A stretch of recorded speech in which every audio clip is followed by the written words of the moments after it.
So we're going to talk a little bit about beekeeping and honey in Ecuador, and then Dave's going to come up and talk about preparing for honey tasting. There's honey back there. The honey we brought back from Ecuador is back there. To try it, and there'll be a little bit more appreciation of what it is based on this topic. You want to just give me the high.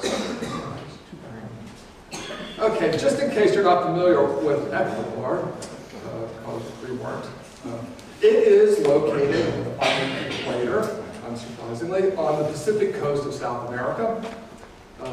The reason we ended up there is because we went to the Galapagos Islands, and the Galapagos Islands are part of Ecuador.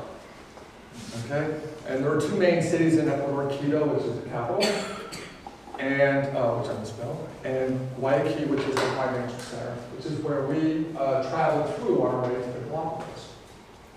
Okay. By dumb luck, the morning after we arrived in Guayaquil and we're waiting to go to the airport for our flight over to the islands, Jackie and I were out walking around in the courtyard by the hotel, and we met a beekeeper who was setting up a stand to sell more honey. So that's how we ended up with honey. The main exports out of Ecuador are oil, which makes up about 50% of the value of their exports, but they have a lot of agricultural exports, including bananas, coffee, and cacao, which they are very proud of. Okay? They also do processed seafood, canned tuna, etc. An interesting fact about Ecuador is their currency is the US dollar. So when you go there, you don't even have to convert money or worry about exchange rates or anything. Just pay with good old American dollars. And I have a picture here of some of the chocolate that I brought back, which is amazing. And if I had enough for everybody, I would go ahead and share it, but it's on my desk, I'll eat it. Okay. Next slide. So beekeeping in Ecuador. It's fairly small, okay, but it's overseen by the Ministry of Agriculture and Cattle Farming. So there, they oversee, register the hives, register the beekeepers, try to promote beekeeping and honey production within the country and maintain standards. Okay. As of the end of last year, there were under 2,000 registered beekeepers in the whole country. The country is about the size of Nevada, a pretty good area, with a population of around 15 million, 17 million, depending on the year. The data that's in Wikipedia is really old. Okay? And those roughly 2,000 beekeepers have roughly 20,000 hives, so on average about 10 hives per bee yard. Okay? The bees are, according to one source, mostly Africanized. They are claiming almost 100%. Okay? So they're living with Africanized bees, and I guess that's why this beekeeper who's like working his hives is covered with bees all over the place. Could also be because he's brushing them off his honey. Okay? Varroa is present. Okay? And has been since the early 1990s, but by and large, according to what I found online, they don't treat. Now, my guess is you could go there and visit some high-end bee yard, some very sophisticated beekeeper, and find there are people, I mean, out of those 2,000, I'm not saying all 2,000 don't treat, but by and large, they don't treat. Okay? And the Varroa are apparently tolerated, and if a hot colony dies, they primarily collect swarms. They don't buy packages. Okay? One sign of the progress they're making is the first beekeeping association was only created last year. So it's still a relatively new thing, relatively small. Okay? And I have references. If anyone wants to learn more, I can do those too. Next slide. Okay, so honeybees in Ecuador forage on native plants and also non-native plants. And the main thing, honey they will find, the monofloral honey, is from eucalyptus, which is not native. Okay? In fact, it's grown on large plantations, introduced from Australia in the late 1800s, and it's sort of a mixed blessing. It grows fast, provides lumber, provides wood pulp, but they're actually clear-cutting native trees to put in these eucalyptus plantations, and there are mixed feelings about that. What I've learned about eucalyptus is it's not just Ecuador. I mean, there are various countries around Portugal and Spain have a big problem with eucalyptus, which again was intentionally introduced there and has sort of become a problem. Okay, so there's a lot of eucalyptus, and the bees forage on it, and so you get eucalyptus flower honey, which is what I have back there. Ecuador's beekeepers produce about 200 tons of honey a year in the entire country, and the country consumes about 600 tons of honey a year, so they're importing roughly 400 tons a year of honey. And the same organization that oversees their beekeepers tries to maintain standards for the honey that's coming in, the quality of it. Local honey there sells for $8 to $12 a pound, and I don't remember what we paid for ours. 10. There you go. 10 US dollars for a pound of honey. And, so that's the kind of honey that you'll find there. And then I did a little more digging about Ecuadorian honey, and I brought me to, next slide, one of my favorite topics, which is chemistry of molecules. And so I get another chance to show you a picture of one structure diagram. And this particular one is hydroxymethylfurfural, okay?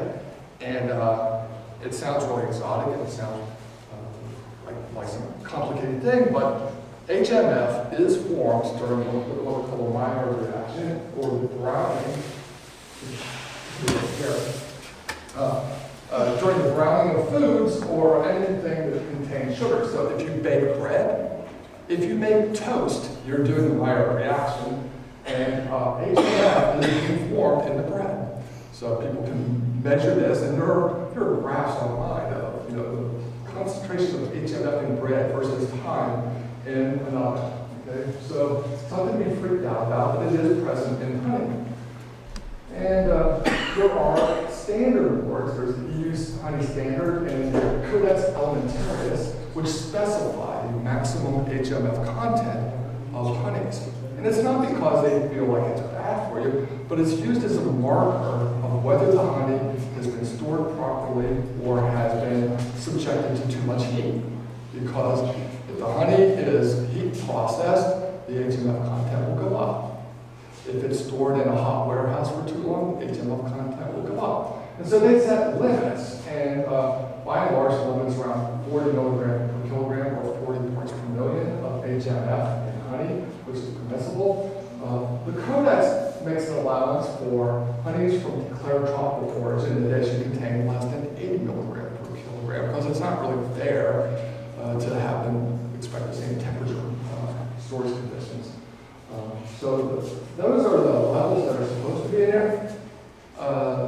If you look at other foods that are out there, toast could be hundreds of milligrams per kilogram. Dried foods could be over 1,000. Okay? So again, it's something to be freaked out about, but it is an interesting thing that they use this as a marker of whether honey has been heat treated, which is the quality issue that they're trying to control for. Okay?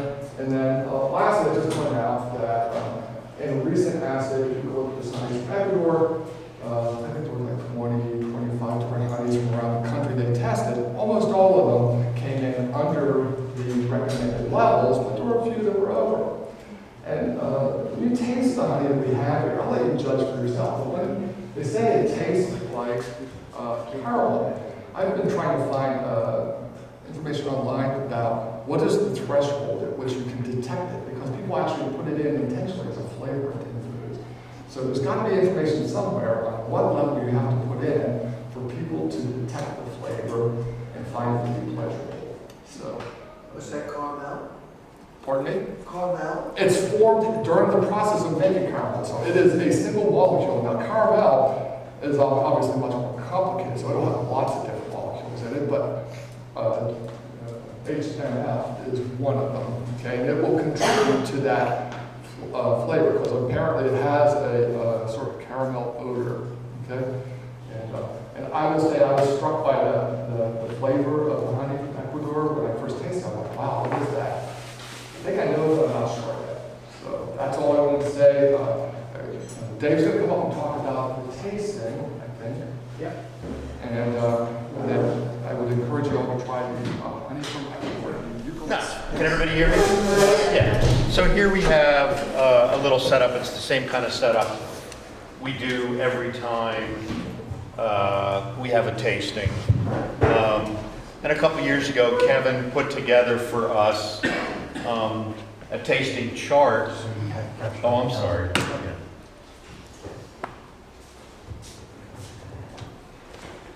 Hi. Ooh, that's loud. Stay away from the screen. I got it down, go ahead. Okay. I'll bring you up. Hi. So we're going to do a tasting here. This is our normal setup. We have wooden sticks that I recommend you dip one end in and taste it if you want to retaste it to avoid cross-contamination. Flip it to the other end, okay? Then snap it and throw it in this container here. We have plenty more of these if we run low. And what I'm going to do is run through, as a professional taster, what I'm sensing from these to give you some ideas to help you. Because one of the largest challenges I run into when I teach people, whether they're distillers or winemakers or sommeliers, when I teach people tasting, one of the biggest problems is if they don't do it for a living is they don't have the vocabulary. So I always like to begin to open up your thinking to where you can have a vocabulary. If you say something is rich or something is bold or something is strong, those are meaningless terms. What we'd rather talk about is, as a musician, I use sort of the musical metaphor, is treble, mid-range, and bass. The treble are the top notes. They can be citrus. More specifically, it can be tangerine, tamarind, pomegranate, kiwi, lemon, Meyer lemon, Seville orange, kumquat, for example. The middle notes tend to be the family of nuts and the family of fruits, so it can be apricot, it can be peach, it can be stone fruit like cherry, it can be a green apple, it can be a Concord grape, it can be a white grape. And then the foundational notes tend to be caramel, cocoa, milk chocolate, bittersweet chocolate, semi-sweet chocolate, leather, and earthiness falls into the foundational notes. So what we look for when we taste these is for the presence of any one of these, sometimes the presence of two of them, sometimes the presence of three of them, and you look for the interplay of how they work with each other and how they allow you to detect the presence of multiple levels of treble, mid-range, and bass. So here on our table, I'll start with miel de abeja, which is the eucalyptus single floral Ecuadorian honey that Jim brought back and spoke about. So the first thing we look at is the color. That's a pretty solid amber as opposed to a white or a dark. It's nice and clear, it's nice and clean. There it is in glass. It's always better to look at it in glass. Aromatics. I'm actually smelling caramel. And note that there's often I haven't tasted any of these before. I'm just doing it in real time. The idea is be prepared for what I call the psychosensorial disconnect, which is a big fancy way of saying what you smell might not be what you taste. There's often not a direct correlation between the aromatics and the taste. So let's see what we got.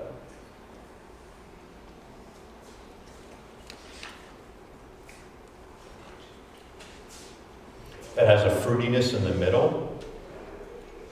It's barely detectable acidity, just has a hint of acidity, but I can't quite put words to what the acidity is. It has a little bit of mango and caramel, burnt brown sugar, and a moderate finish. The finish is how long does the flavor linger in your mouth. The other thing I noticed when I was filling the two squeeze bottles, which I filled so people could squeeze it on a spoon or fingertip, is pretty low viscosity compared to, Yeah. yeah. We can test it if you want. I brought a refractometer if we want to for moisture content. But it's pretty low viscosity compared to the clover honey we were selling at the Hunterdon County Fair, Warren County Fair this year. Yeah, it's delicious. The caramel is there. Cool. Okay. Now our friend Sasha, who was at our last meeting, his father's been a beekeeper in Russia for 20 or so years. This is some of his honey that he brought us from Russia. I strongly encourage you all to taste it. This is, in appearance, almost undetectable in color. It's that same amber from the Ecuadorian. Significantly higher viscosity.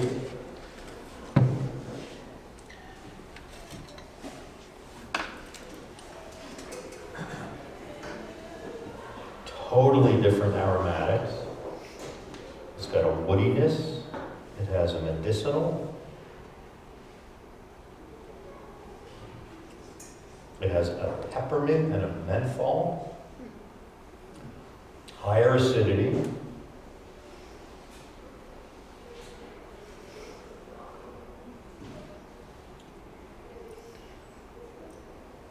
Yeah, so it has a green spearmint and peppermint and menthol. I've never had anything like it. It's amazing. This is Russian, and he does treat for varroa. By the way, this is, who brought this for us? Wixon's buckwheat honey. No surprise, see how dark it is. This is about as dark as it gets. Watkins Glen, New York.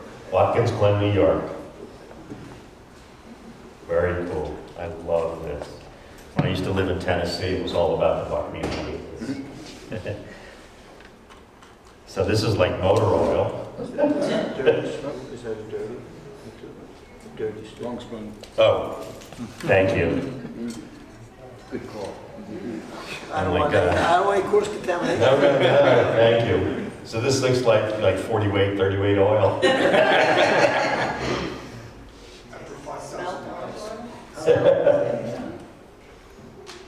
Wow. The classic buckwheat. It's a little bit sour. It has a tang. It has moderate acidity. The foundation notes are burnt sugar. A little bit of sassafras. It's got sarsaparilla, like a root beer. A long finish. Delicious. Okay. What are the aromatics you didn't mention? I didn't really send. Let me dip into this for aromatics because that's a small sample. The aromatics are a sour wood.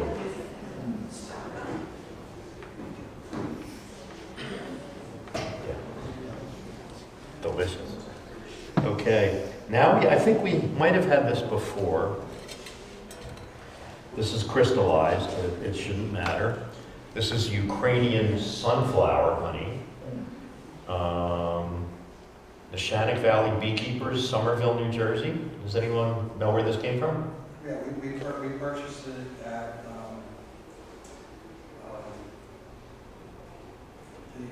college, Rutgers Day. Okay, it's a little bit lighter than the Russian, but it's still in the amber family of color. And as I say, it's almost fully crystallized.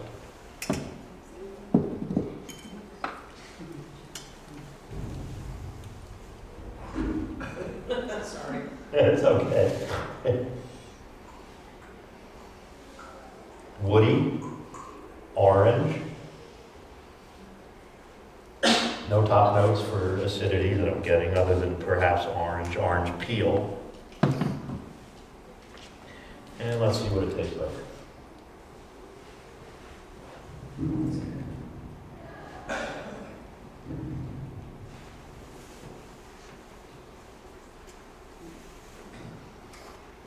It tastes like oranges and marmalade.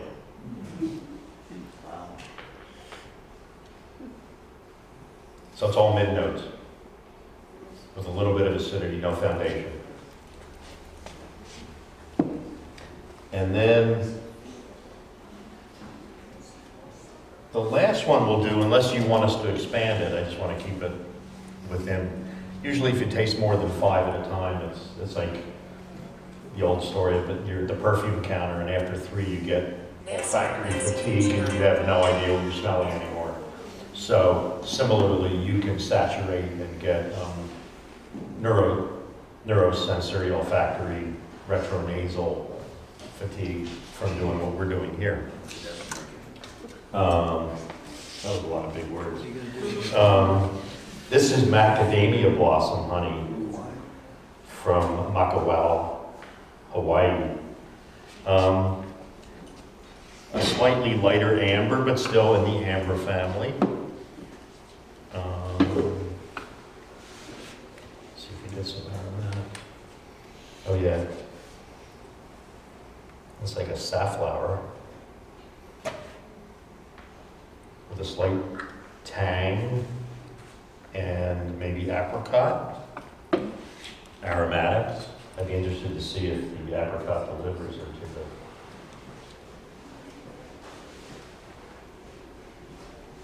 It does.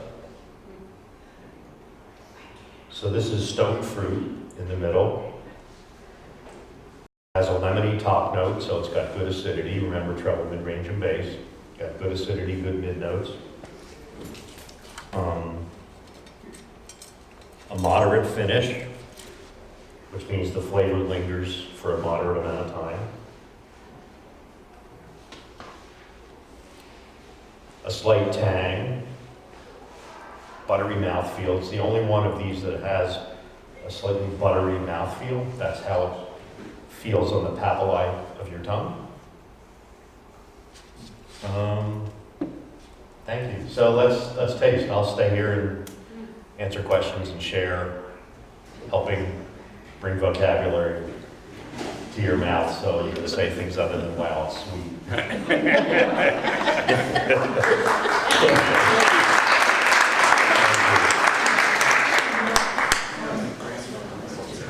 I think that might be it, so come on up. Yeah, come on up.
I am sleeping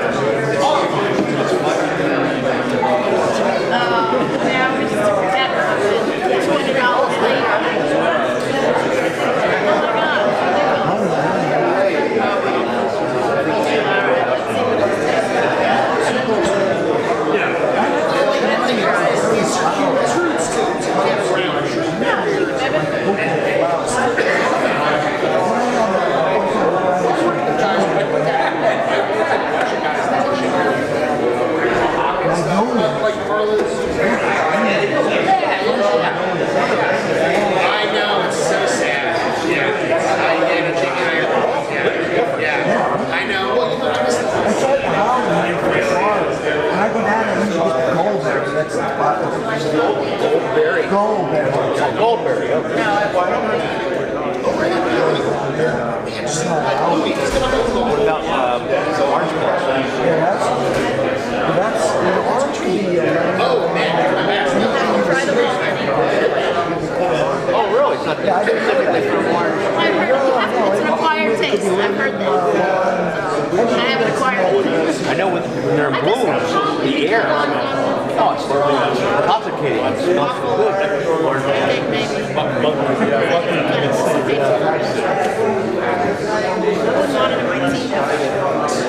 You're saying time-based, you're tasting this, I got into bees so I can supply my own habit. I drink tea every day. Starting at the beginning.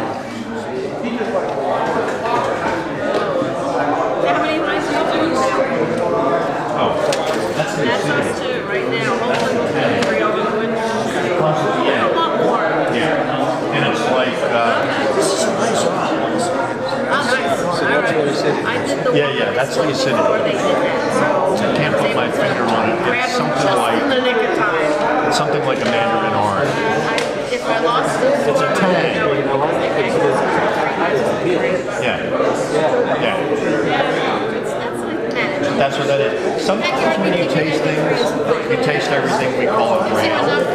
Sometimes when you taste things, it's linear. Like that's a linear taste. Where you taste this, and you taste this, and you